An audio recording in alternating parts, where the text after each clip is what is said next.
Dhammasangan Trust, Shivagiri, I humbly request Honorable Prime Minister to address the audience and deliver the inaugural address.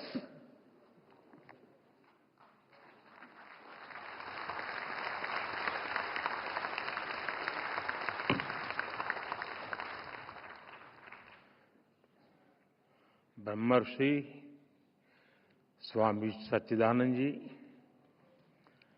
Shrimath स्वामी शुभंगानंदा जी, स्वामी शारदानंद जी, सभी पूज्य संतगण, सरकार में मेरे साथी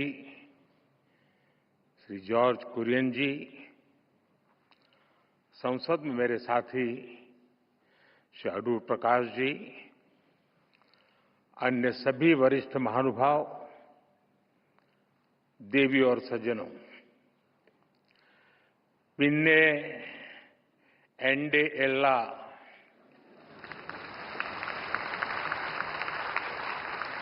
प्रियपेट मलयाली सहोदरी सहोदरन मार्को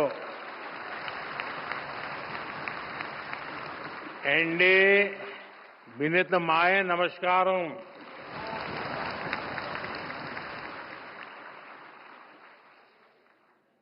आज ये परिसर देश के इतिहास की एक अभूतपूर्व घटना को याद करने का साक्षी बन रहा है।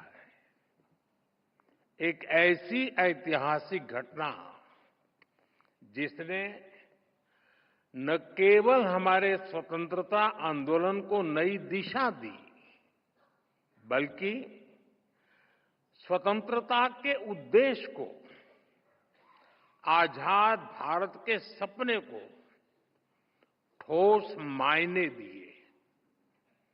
100 साल पहले श्री नारायण गुरु और महात्मा गांधी की वो मुलाकात आज भी उतनी ही प्रेरक है, उतनी ही प्रासंगिक है। 100 साल पहले हुई वो मुलाकात सामाजिक समरसता के लिए, विकसित भारत के सामूहिक लक्ष्यों के लिए आज भी ऊर्जा के बड़े स्रोत की तरह है। इस ऐतिहासिक अवसर पर मैं श्री नारायण गुरु के चरणों में प्रणाम करता हूं। मैं गांधी जी को भी अपनी श्रद्धांजलि अर्पित करता हूं। भाई बहनों, श्री नारायण गुरु के आदर्श पूरी मानवता के लिए बहुत बड़ी पूंजी है। जो लोग देश और समाज की सेवा के संकल्प पर काम करते हैं, श्री नारायण गुरु उनके लिए प्रकाश स्तंभ की तरह है। आप सभी जानते हैं कि समाज के शोषित, पीड़ित, वंचित वर्ग से मेरा किस तरह का नाता है, और इसलिए आज भी मैं जब समाज के शोषित, वंचित वर्ग के लिए बड़े निर्णय लेता हूं, तो मैं गुरुदेव को जरूर याद करता हूं। 100 साल पहले के वो सामाजिक हालत, सदियों की गुलामी के कारण आई विकृतियां, लोग उस दौर में उन बुराइयों के खिलाफ बोलने से डरते थे, लेकिन श्री नारायण गुरु ने विरोध की परवाह नहीं की। वो कठिनाइयों से नहीं डरे, क्योंकि उनका विश्वास समरसता और समानता में था। उनका विश्वास सत्य, सेवा और सौहार्द में था। यही प्रेरणा हमें सबका साथ, सबका विकास का रास्ता दिखाती है। यही विश्वास हमें उस भारत के निर्माण के लिए ताकत देता है जहां अंतिम पायदान पर खड़ा व्यक्ति हमारी पहली प्राथमिकता है। साथियों, शिवगिरी मठ से जुड़े लोग और संत जन भी जानते हैं कि श्री नारायण गुरु हैं और शिवगिरी मठ में मेरी कितनी अगाध आस्था रही है। मैं भाषा तो नहीं समझ पा रहा था, लेकिन पूज्य सच्चिदानंद जी जो बातें बता रहे थे वो पुरानी सारी बातें याद कर रहे थे। और मैं भी देख रहा था कि उन सब बातों पर आप बड़े भाव विभोर होकर के उसके साथ जुड़ जाते थे। और मेरा सौभाग्य है कि मठ के पूज्य संतों ने हमेशा मुझे अपना स्नेह दिया है। मुझे याद है 2013 में, तब तो मैं गुजरात में मुख्यमंत्री था, जब केदारनाथ में प्राकृतिक आपदा आई थी, तब शिवगिरी मठ के कई पूज्य संत वहां फंस गए थे, कुछ भक्तजन भी फंस गए थे। शिवगिरी मठ ने वहां फंसे लोगों को सुरक्षित निकालने के लिए भारत सरकार का संपर्क नहीं किया था। प्रकाश जी, बुरा मत मानना। शिवगिरी मठ ने, मैं एक राज्य का मुख्यमंत्री था, मुझे आदेश दिया और इस सेवक पर भरोसा किया कि भाई ये काम तुम करो। और ईश्वर कृपा से सभी संत, सभी भक्तजन को सुरक्षित में ला पाया था। साथियों, वैसे भी मुश्किल समय में हमारा सबसे पहला ध्यान उसकी ओर जाता है जिसे हम अपना मानते हैं, जिस पर हम अपना अधिकार समझते हैं। और मुझे खुशी है कि आप अपना अधिकार मुझ पर समझते हैं। शिवगिरी मठ के संतों के इन अपनेपन से ज्यादा आत्मिक सुख की बात मेरे लिए और क्या हुई। साथियों, मेरा आप सबसे एक रिश्ता काशी का भी है।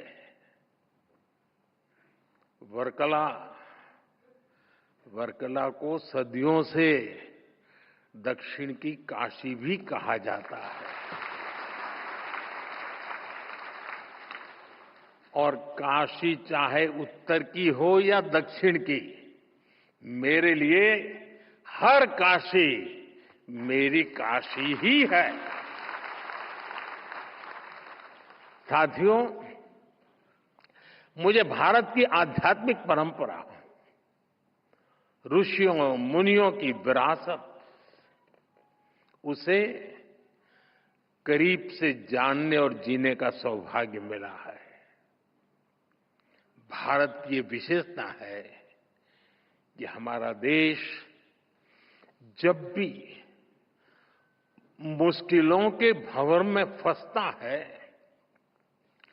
कोई न कोई महान विभूति देश के किसी कोने में जन्म लेकर समाज को नई दिशा दिखाती है।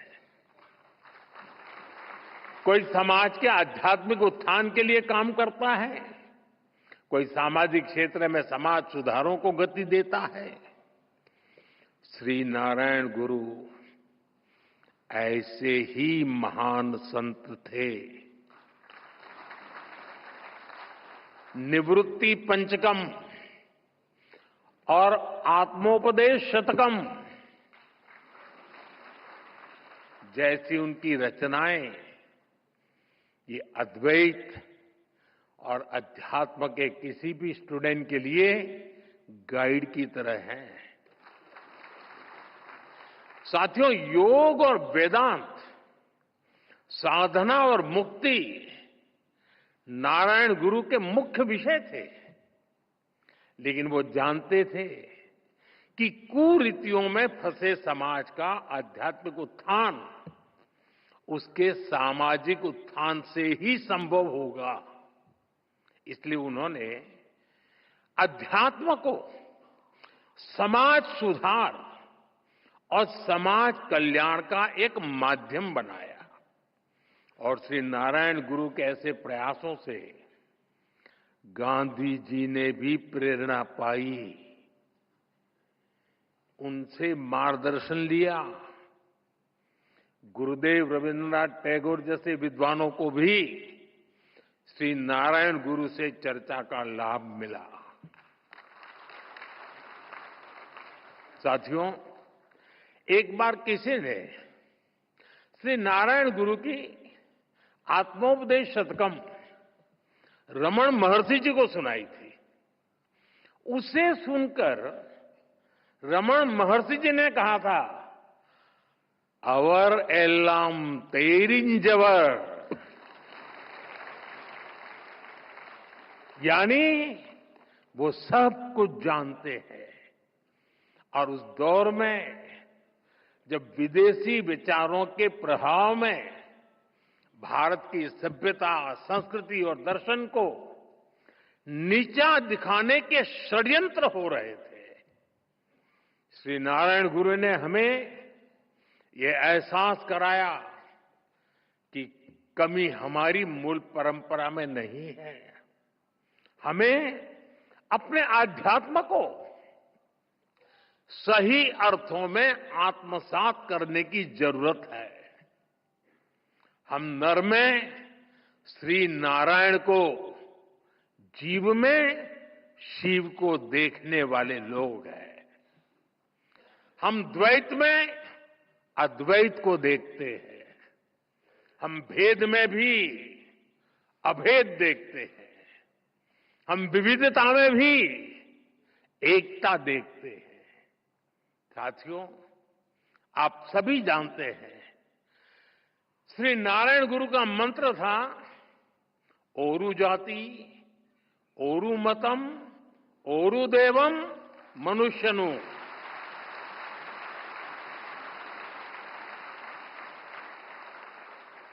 यानी पूरी मानवता की एकता, जीव मात्र की एकता, ये विचार भारत की जीवन संस्कृति का मूल है, उसका आधार है। आज भारत उस विचार को विश्व कल्याण की भावना से विस्तार दे रहा है। आप देखिए, अभी हाल ही में हमने विश्व योग दिवस मनाया।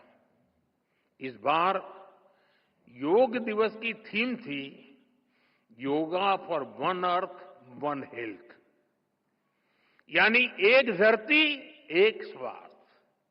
इसके पहले भी भारत ने विश्व कल्याण के लिए वन वर्ल्ड वन हेल्थ जैसे इनिशिएटिव शुरू किया है। आज भारत सस्टेनेबल डेवलपमेंट की दिशा में वन सन, वन अर्थ, वन ग्रिड जैसे ग्लोबल मूवमेंट को भी लीड कर रहा है। आपको याद होगा 2023 में भारत ने जब G20 समिट को होस्ट किया था, हमने उसकी भी थीम रखी थी, one earth, one family, one future. हमारे इन प्रयासों में वसुधैव कुटुंबकम की भावना जुड़ी हुई है। श्री नारायण गुरु जैसे संतों की प्रेरणा जुड़ी हुई है। साथियों, श्री नारायण गुरु ने एक ऐसे समाज की परिकल्पना की थी जो भेदभाव से मुक्त हो। मुझे संतोष है कि आज देश सेचुरेशन अप्रोच पर चलते हुए भेदभाव की हर गुंजाइश को खत्म कर रहा है। लेकिन आप 10-11 साल पहले की हालत को याद करिए। आजादी के इतने दशक बाद भी करोड़ों देशवासी कैसा जीवन जीने को मजबूर थे। करोड़ों परिवारों के सिर पर छत तक नहीं थी। लाखों गांवों में पीने का साफ पानी नहीं था। छोटी छोटी बीमारी में भी इलाज कराने का विकल्प नहीं। गंभीर बीमारी हो जाए तो जीवन बचाने का कोई रास्ता नहीं। करोड़ों गरीब, दलित, आदिवासी महिलाएं मूलभूत मानवीय गरिमा से वंचित थे। और ये करोड़ों लोग इतनी पीढ़ियों से इन कठिनाइयों में जीते चले आ रहे थे कि उनके मन में बेहतर जिंदगी की उम्मीद तक मर चुकी थी। जब देश की इतनी बड़ी आबादी ऐसी पीड़ा और निराशा में थी, तब देश कैसे प्रगति कर सकता था। और इसलिए हमने सबसे पहले संवेदनशीलता को सरकार की सोच में ढाला। हमने सेवा को संकल्प बनाया। इसी का परिणाम है कि हम पीएम आवास योजना के तहत करोड़ों गरीब, दलित, पीड़ित, शोषित, वंचित परिवारों को पक्के घर दे पाए। हमारा लक्ष्य हर गरीब को उसका पक्का घर देने का है।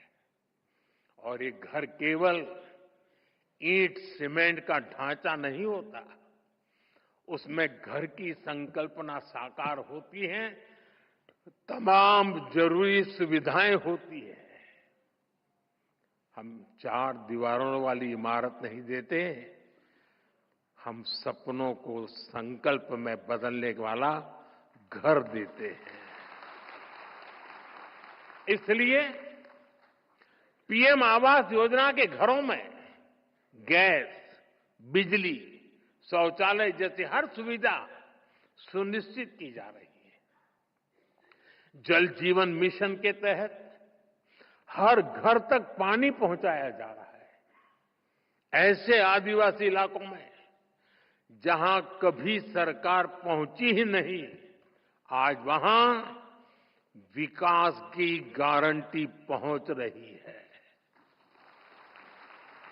आदिवासियों में, उसमें भी जो अति पिछड़े आदिवासी हैं, हम उनके लिए पीएम जनमन योजना शुरू की है।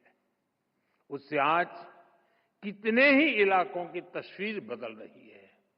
इसका परिणाम यह है कि समाज में अंतिम पायदान पर खड़े व्यक्ति में भी नई उम्मीद जगी है।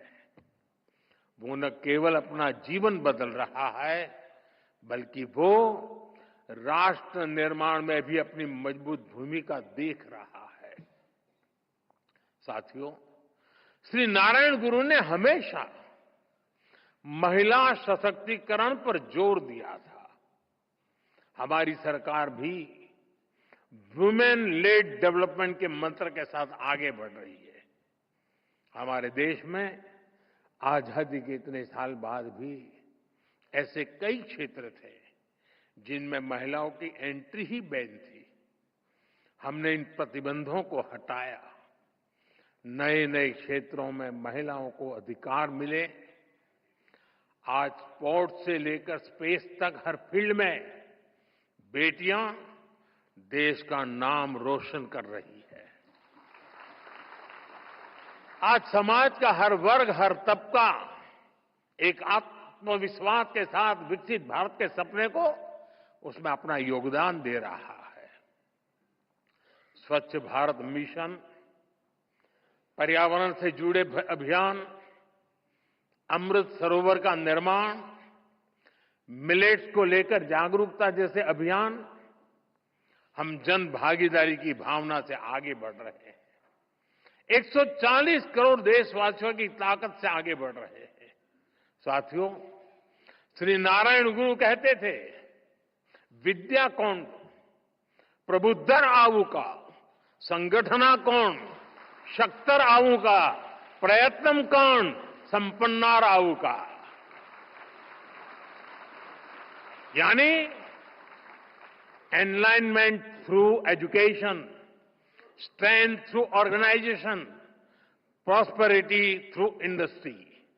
उन्होंने खुद भी इस विजन को साकार करने के लिए महत्वपूर्ण संस्थाओं की नींव रखी थी। शिवगिरी में ही गुरुजी ने शारदा मठ की स्थापना की थी। मां सरस्वती को समर्पित ये मठ, इसका संदेश है कि शिक्षा ही वंचितों के लिए उत्थान और मुक्ति का माध्यम बनेगी। मुझे खुशी है कि गुरुदेव के उन प्रयासों का आज भी लगातार विस्तार हो रहा है। देश के कितने ही शहरों में गुरुदेव सेंटर्स और श्री नारायण कल्चरल मिशन मानव हित में काम कर रहे हैं।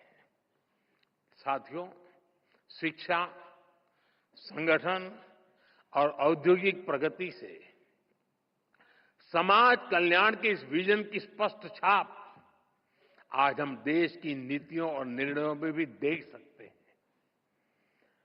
हमने इनके दशक बाद, इतने दशक बाद देश में नई एजुकेशन पॉलिसी लागू की है। नई एजुकेशन पॉलिसी न केवल शिक्षा को आधुनिक और समावेशी बनाती है, बल्कि मातृभाषा में पढ़ाई को भी बढ़ावा देती है। इसका सबसे बड़ा लाभ पिछड़े और वंचित तबके को ही हो रहा है। साथियों, हमने पिछले एक दशक में देश में इतनी बड़ी संख्या में नई आईआईटी, आईआईएम, एम्स जैसे संस्थान खोले हैं, जितने आजादी के बाद 60 वर्षों में नहीं खुले थे। इसके कारण आज उच्च शिक्षा में गरीब और वंचित युवाओं के लिए नए अवसर खुले हैं। बीते 10 साल में आदिवासी इलाकों में 400 से ज्यादा एकलव्य आवासीय स्कूल खोले गए हैं। जो जनजातीय समाज कई पीढ़ियों से शिक्षा से वंचित थे, उनके बच्चे अब आगे बढ़ रहे हैं। भाइयों बहनों, हमने शिक्षा को सीधे स्किल और अवसरों से जोड़ा है।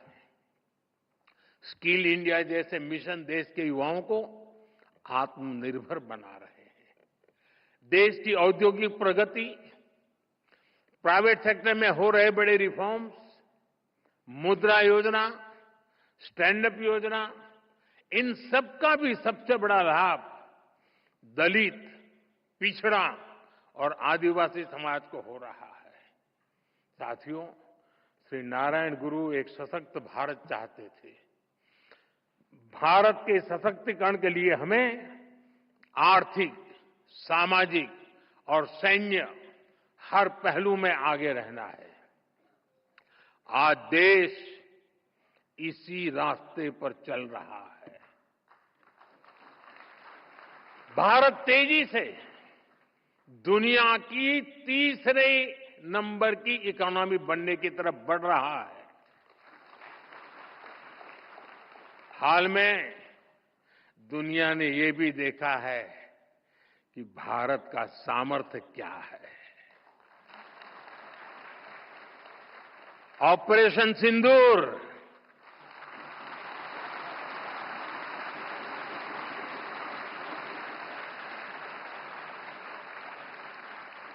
ऑपरेशन सिंदूर आतंकवाद के खिलाफ भारत की कठोर नीति को दुनिया के सामने एकदम स्पष्ट कर दिया है। हमने दिखा दिया है कि भारतीयों का खून बहाने वाले आतंकियों के लिए कोई भी ठिकाना सुरक्षित नहीं है।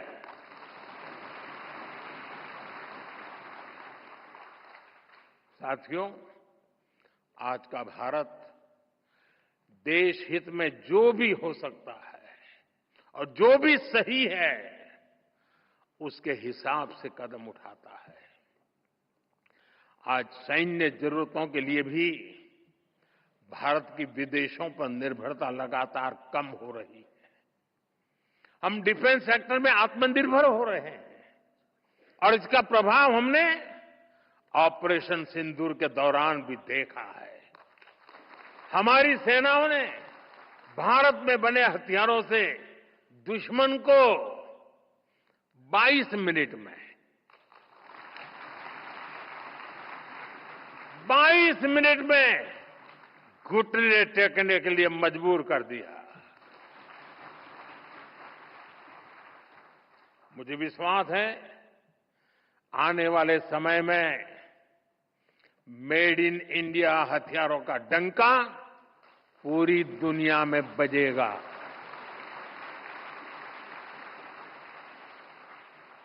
साथियों, देश के संकल्पों को पूरा करने के लिए हमें श्री नारायण गुरु की शिक्षाओं को जन जन तक पहुंचाना है।